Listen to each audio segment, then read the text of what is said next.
Hey, what's going on, shrimp keepers? I'm here with another uh, fish room tour. I'm here with Tony. I did a shrimp Saturday with him a couple weeks ago, and he's the last person on the cafe tour, the Columbus area. It's been a great group. I've really enjoyed seeing all these fish rooms, and Tony has one of the most impressive fish rooms as far as presentation goes. I mean, all of his stands are awesome. He built them all himself, so he's put a lot of work into this fish room. He doesn't have a ton of tanks, but every tank is absolutely beautiful, and he puts probably a lot of time into him. So you got to appreciate that, and he really enjoys just the species for what it is, and not necessarily breeding everything, but really just enjoying the hobby and being a part of it. And I'm going to show you here. He actually has a nice little man cave. I don't know if his wife would consider this the man cave, but he's got some hunting stuff. You got Amanda and Jeremy over here just kind of hanging out. We've been having a good time. But real quick, Tony, I know you talked about it in the past video, but how long have you been in the hobby for? Uh, at least 10 years, probably closer to 12. Gotcha. How'd you get into it? Just randomly, or? I think like everyone else, when they were a kid, they had a tank or something, and so I did that when I was young. Yeah. I filled the tank with fish all the time. And, about 12 years ago, I was talking to my wife, telling her I'd like to have another one. And she came home with this. She came home with this. 125. Talk about a good wife, right? Yeah. Little did she know it would lead to what it is. And that's awesome. But so you've been doing it for 12 years now. Yeah, at least at this level. I mean, well, it started with the 125 and then slowly added a tank. Gotcha. And you're the current vice president of the Cafe Club, correct? Yeah, that's right. And you're the Tony. Here, I'll turn this around. Tony is the guy that actually coordinated with me. He scheduled me as a speaker. Just a very professional guy, down to earth. And I've been. You guys know how I am. I'm extremely busy. And so Tony, he really dealt with me. You know, I wouldn't respond for like a month, and he'd be like, "Hey, just checking in. What's going on? Like, are you still coming?" And so Tony is an amazing guy. He's really great for the hobby, especially for the club in Columbus, the Cafe Club. And he's done a lot of great for the club, and we really appreciate that. So definitely want to shout out to him. But let's get into the tour. Tony, what we're gonna do is we're just gonna start over here. We'll just go tank by tank. Just explain, if you do know the fish that are in there. I'm sure you do, and just a little bit about them. And so I know you said you went on a collections trip local to here. Jeremy, which was the last fish room tour that we went on, he also had these, and he told us a little bit about them. But just tell us a little bit about the collection tour of these guys and what they're called. Yeah, all these fish came out of local creeks within 20 or 30 miles from here. The northern studfish. Oh, all of these came from local creeks. Yes, everything in this tank. Are you serious? Yeah, that's right. Wow, and these honestly look like what you'd find at a pet store. Yeah, and they're not in full color right now. Wow. These are the red belly days. And then you got the long-eared sunfish, just wants to know what's going on here. Yeah, he's not shy at all. And this is local throughout all of Ohio? We can go quarter mile from here and get all of those you want. Wow.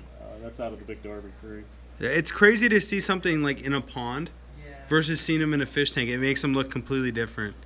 And so he just looks like honestly, he looks like a cichlid. Just a big old cichlid just chilling out in the tank. He's in charge of this tank. Oh yeah, there's no competition here.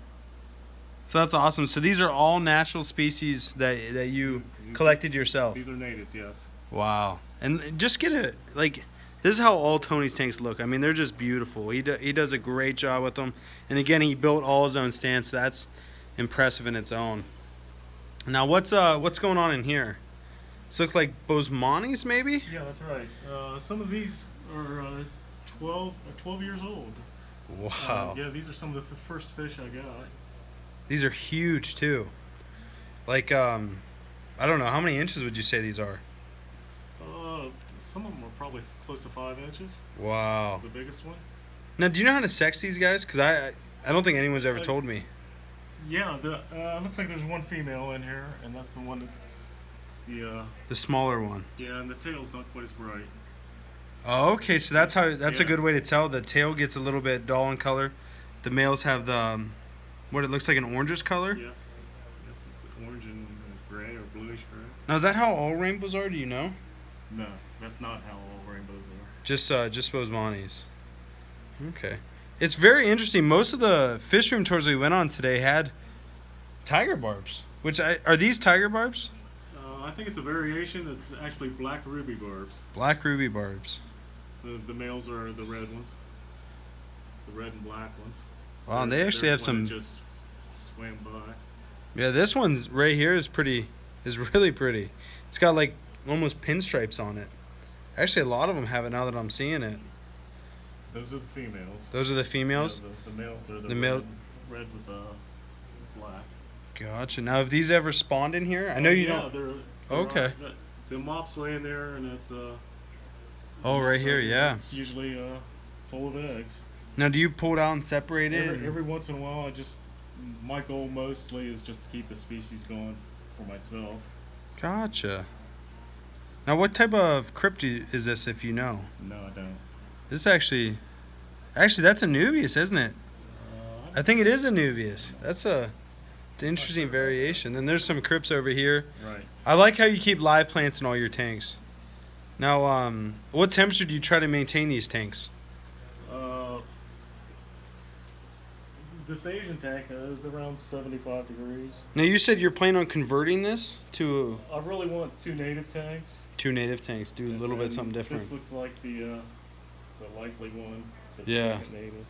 Well, hey, then you got a 125 like you were saying that you got plenty of room in. Now, what's going on in this tank? Is this quarantine, I think you said? No, it's really, I just bought some real tiny cardinal tetras a while back, and I've been keeping them in this tank, and they're big enough to go to another tank now. Gotcha. Yeah, they're getting big. Yeah. Now up here, I know you got some Herbrosis cories. Amanda, which is my fiance, she I don't know how she worked you over on this one, but her one of her favorite fish is Herbrosis cories. So Tony really was nice, and he said that he'd bag them up for her. So she's I'm going to be hearing about it for a long time, just like the killifish. So she's really excited about that. But you said this whole corner you're going to convert to the shrimp corner? Yeah, that's exactly right. This is going to be my shrimp Very corner. good. So I'm going to have 3 tanks of some really nice shrimp, I hope. Do you know what species you're going to do? Or undecided? Crystal reds for sure. That's my favorite shrimp. Yep. And I really want to try the cardinal shrimp. Oh, yeah, you were telling me about that. Now, this is the tank we, if you guys didn't watch the previous Shrimp Saturday video, we talked about this tank.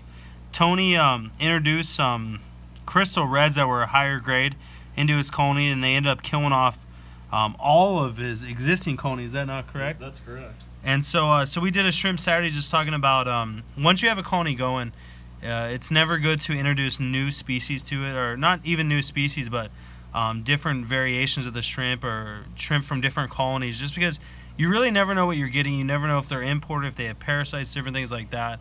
And so if you are going to take shrimp from an existing colony and try to increase the quality of them, I always suggest that you put them into a new tank and start a new tank with them. So Tony, unfortunately, lost a whole tank over that, which is never a good thing. But hey, you did.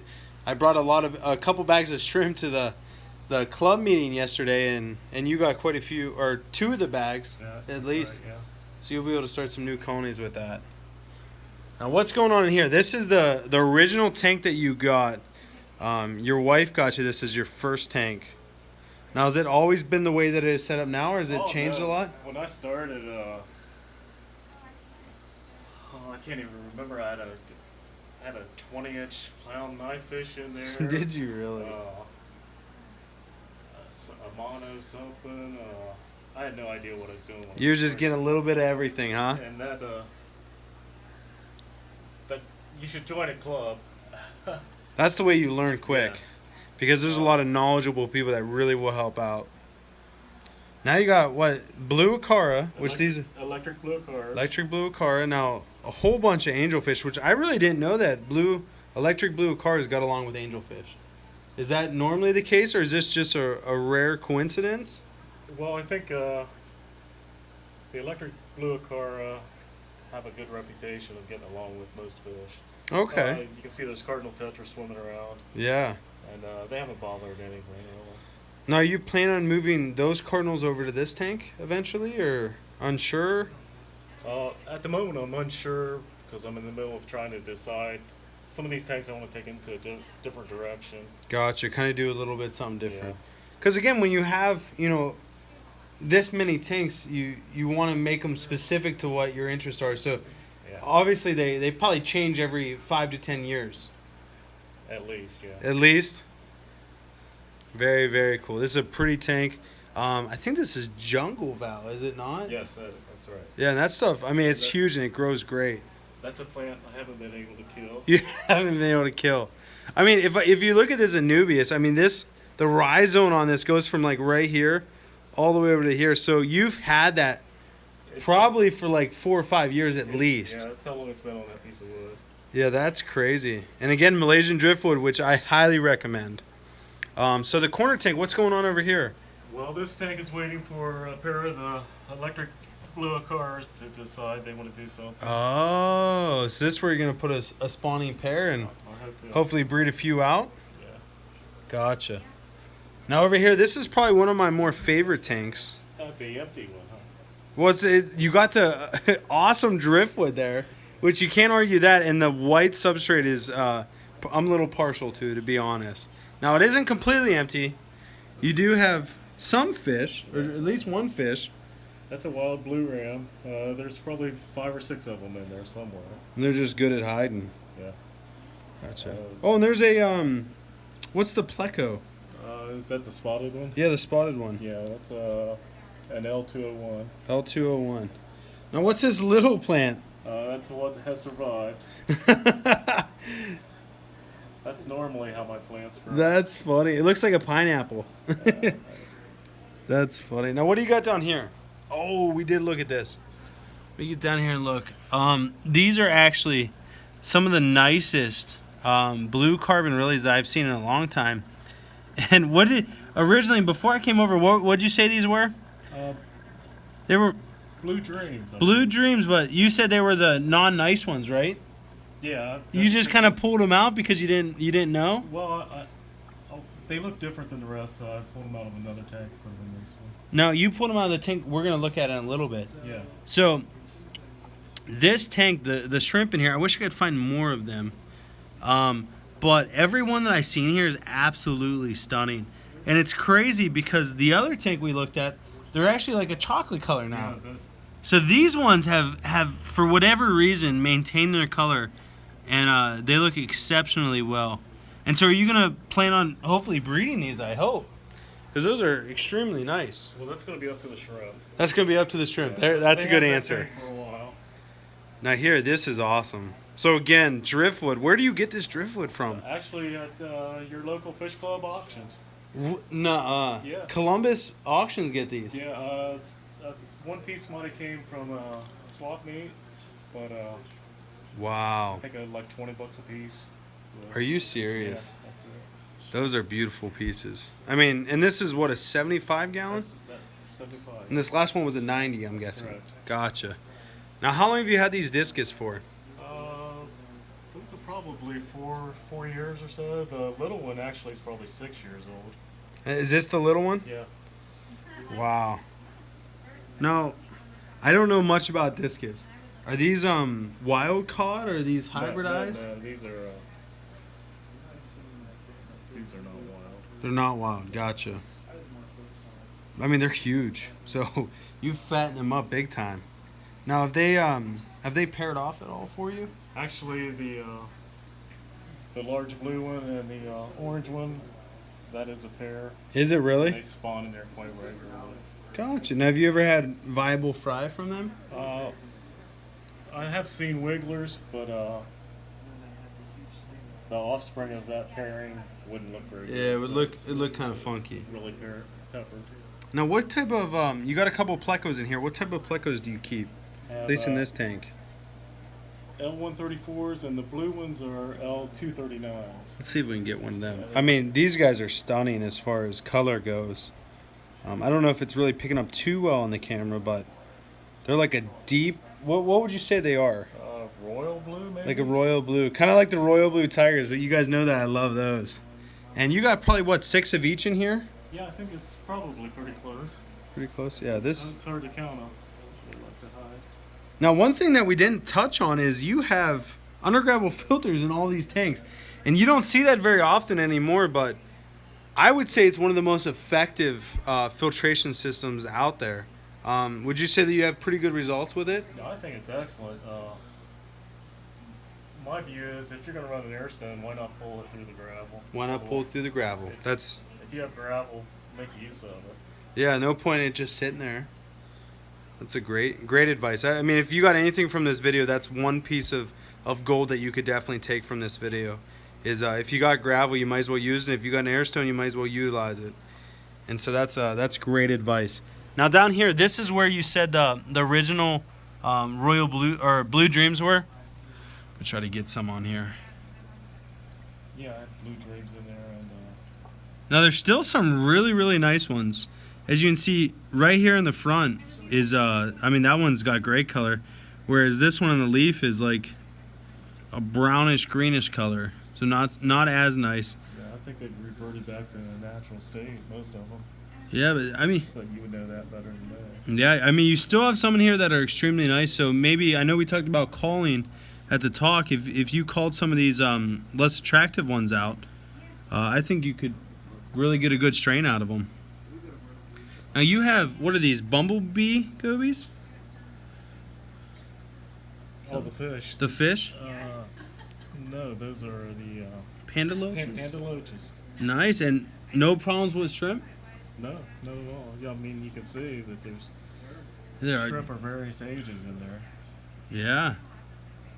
That's crazy. So hey, panda loaches seem to be shrimp safe. Again, I would never recommend them, just for the fact that if you want to be successful at breeding shrimp, you want to put the least amount of stress on the shrimp as possible. But if you're just doing a display tank just for fun and have some adult shrimp and not worried about really breeding a ton of them, then hey, I mean, you're seeing it, it's working. And this tank, I mean, it looks great. It really does look great. So, all right, and then the final tank, you got some more Bosemani's. Or, no, these aren't Bosemani's. Yeah, they are. Are they? Yeah, these are offspring of the ones you saw earlier. Okay, so they like to keep them separated in case something happens and they all don't go at once. Gotcha. Yeah, you don't want to put all your eggs in one basket. Right. Very cool. Now, what's going on over here? Just regular bristlenose? All that, yeah, there are some bristlenose in there, but there's Oh, I see them now. some epistos in there. Now, what type of epistos are these? The Cockatoides double reds, I believe. Are they really? Oh, there's, They're a little shy. let's see. Oh, yeah. Let me... Yeah, shine it back on there. Yeah, it's a female. Gotcha. Now, is there just a pair in here? Or? There's 2 females and a male. Gotcha. Very cool. Now, have they spawned at all? Yeah, they have. I actually have an overflow room, and there's some babies from them in there. Very cool. Very cool. Awesome. Well, hey, Tony, thank you so much for showing us your room. I mean, honestly, you've done a great job. The plants look great. The tanks look great. I'm sure your wife doesn't mind it because it looks so good, so that's always good. I have to keep it that way. But Yeah. the family room's right there. Oh, yeah. You don't want to make her upset. Anybody that comes in the house gets to see this. So. Yeah. Very cool. So, like I always ask, if there's one piece of advice, other than you've already given, what would you recommend for someone getting into the hobby, or even someone that's been in the hobby for a long time? Do what you want to do. That's true. You have to enjoy it. Like I always said, I just started a planted tank rack, and it's because that's what I enjoy, and it's all about doing what you Make it a enjoy. job. Keep it a hobby. Yeah, that's great advice. So you guys heard it. Never let the hobby turn into a job. Even though it's my business, it's not my job. I enjoy every second of it, so that's great advice. So thank you, Tony, for everything. Again, Tony has done a ton for the Cafe Club, so we can't thank him enough. Jeremy also has done a ton. He's been the president for 10 years. You can see Jeremy back here. Oh, he's sitting next to my wife. Oh, no. Oh, I'm going to have to beat him up. Yeah, so it's all good. So I'm so thankful for the Cafe Club really putting us up and treating us great. And Tony's showing us such an awesome fish room. So you guys made it a great week, and I'll talk to you guys soon. Later.